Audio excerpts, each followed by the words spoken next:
MHA की तरफ से जम्मू कश्मीर एलजी को लेकर के जो लेटर जारी किया गया था, उसके बाद एक और प्रेस रिलीज जारी की गई है जिसमें एमएचए ने कहा है कि हमने जो एलजी के लिए अधिकारों की बात की है वो पहले से थे, बस उनको अपडेट किया गया है। हालांकि इस पर कल हमने सारा दिन राजनीति देखी थी, किस तरह से सेंट्रल गवर्नमेंट पर आरोप लगाए गए थे। अपोजिशन कह रहा था कि बीजेपी ने हार मान ली है और इसलिए एलजी को ताकतवर कर वहाँ पर सत्ता स्थापित करने की कोशिश की जा रही है। बहरहाल हमारे साथ बात करने के लिए जम्मू कश्मीर के फॉर्मर सीएम गुलाम नबी आज़ाद साहब बात करते हैं। सर, कल एलजी को लेकर के एमएचए की तरफ से एक ऑर्डर हुआ था जिसमें कहा गया था कि तमाम जितनी भी पावर्स हैं वो सब एलजी के पास चली जाती हैं। जिस तरह से दिल्ली के अंदर होता है, ट्रांसफ़र हो, पोस्टिंग हो या फाइनेंस से जुड़ी हो, तमाम जो है। लेकिन फिर एक प्रेस रिलीज जारी की जाती है जिसमें कहा जाता है कि सिर्फ अपडेट किया गया है, कुछ चीज़ों को बढ़ाया गया है, गलत तरीके से उसका प्रोपेगेंडा राजनीति करने की कोशिश की जा रही है। इस सबको आप कैसे देख रहे हैं? मैं एलजी को या एलजी के ख़िलाफ़ या उसको पावर देने के ख़िलाफ़ नहीं हूँ, लेकिन सवाल जम्मू कश्मीर न तो दिल्ली है न पौंडीचेरी है। एक बहुत सालों से, सैकड़ों सालों से स्टेट रही है और दुनिया में मशहूर है।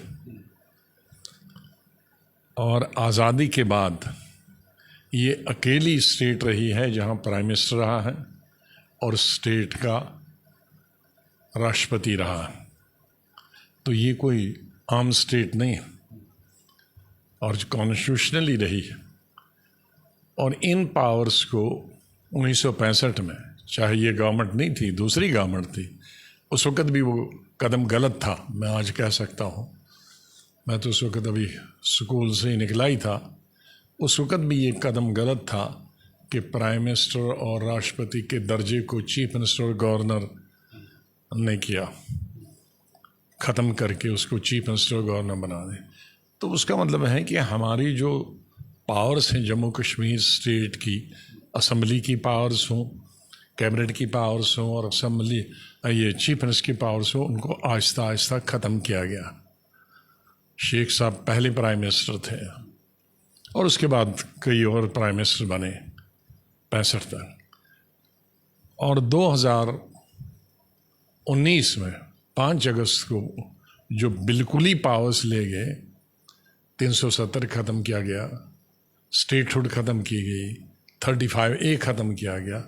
तो हम तो वैसे ही अब हमारी कुछ भी पावर्स नहीं है जम्मू कश्मीर में, और अब और उसको छेड़ा जाए। उस वक़्त भी जब ये बिल आया था पार्लियामेंट में तो मैंने बहुत शोर मचाया था।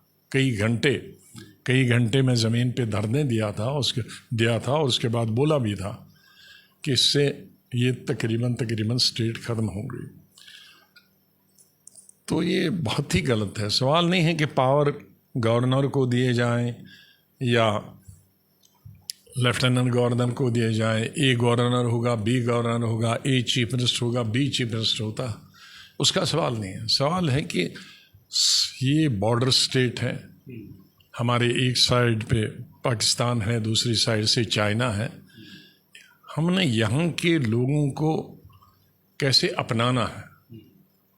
भारत की जो हुकूमत है, हमारे मुल्क की जो हुकूमत है, उनको इस तरह से जम्मू कश्मीर के लोगों के साथ बर्ताव करना चाहें कि वो अपने मुल्क के फ़ख्र सोचना चाहे। लेकिन बदकिस्मती से पिछले 4-5 बरसों से कुछ इक़दामात उठाए जाते हैं, चाहे वो सेंटर्स को पावर दिए जाएं या गवर्नर, लेफ्टिनेंट गवर्नर को दिए जाएं, उससे लोगों में मायूसी होती है। तो ये मरकज़ी सरकार का काम है कि लोगों को अपनाएं, उनको अपने गले लगाएं और ऐसा कोई कदम न उठाएं जिससे वहाँ की आवाम, चाहे वो मुसलमान हो, हिंदू हो, सिख हो, ईसाई हो, इससे कोई धर्म से कोई मामला लेना देना नहीं है। अवाम हमारे सभी हैं, जम्मू के भी, कश्मीर के भी, ये खुश होने चाहिए। देखिए सर, जो अपोजिशन लगातार ये बात कह रहा है कि बीजेपी ने हार मान ली है और इसलिए एलजी को पावर ज़्यादा दी जा रही है। नहीं, इसमें हार वार, वहाँ तो इलेक्शन अभी हुई नहीं असम्बली के। लेकिन सवाल हार मानने का नहीं है। सवाल ये है कि हम सब पार्टीज़, सभी पॉलिटिकल पार्टीज़ गुज़िश्ता 6 सालों से मांग कर रहे हैं कि असम्बली के इलेक्शन होने चाहिए। लेकिन इलेक्शन के होने से पहले अगर सारी पावर्स उसकी ले ली स्टेट की, तो फिर इलेक्शन कराने का कोई फायदा नहीं, और फिर तो फायदा ही नहीं। और इसीलिए दोनों चीफ मिनिस्टर हमारे जैसे लोग तो सोचते हैं फिर इलेक्शन में लड़ना ही क्यों है? यही सब पावर ही नहीं सर, ग्राउंड के पास।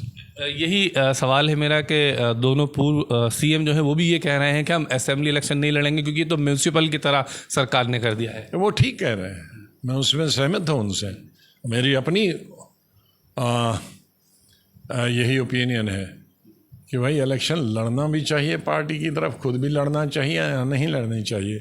क्योंकि अगर हम इलेक्शन लड़ने की बात करते हैं तो कुछ खिदमात हम लोगों की करें, कुछ इक़दामात हम लोगों के हक़ में करें जो हम शायद इन 5 सालों में नहीं उठा पाए। और जब वो हम इक़दामात और लोगों की बहबूदी के लिए कोई कदम नहीं खुद उठा पाएंगे तो इलेक्शन किस लड़ने? कोई एक आदमी की नौकरी चीफ मिनिस्टर की थोड़ी लगनी है, कोई भी पार्टी हो। क्या आप अपनी पार्टी की तरफ से कोई बड़ा स्टेप लेंगे? अगर अलायंस का मौका मिलता है तो क्या आप अलायंस में जाएंगे? नहीं, सवाल अलायंस का है, सब मिलके इकट्ठे लड़ो। सवाल है जो भी हुकूमत में आए ABC, उसको आवाम के लिए काम करना होगा। गरीबी है, बेकारी है, बेरोज़गारी है। हमारे पास एक चीज़ थी, देहातों में ज़मीन तो न होने के बराबर है। क्योंकि हमारा बहुत सारे लोग समझते हैं भाई आप 60,000 स्क्वायर किलोमीटर हो, बहुत बड़ा है 1.5 करोड़ के लिए।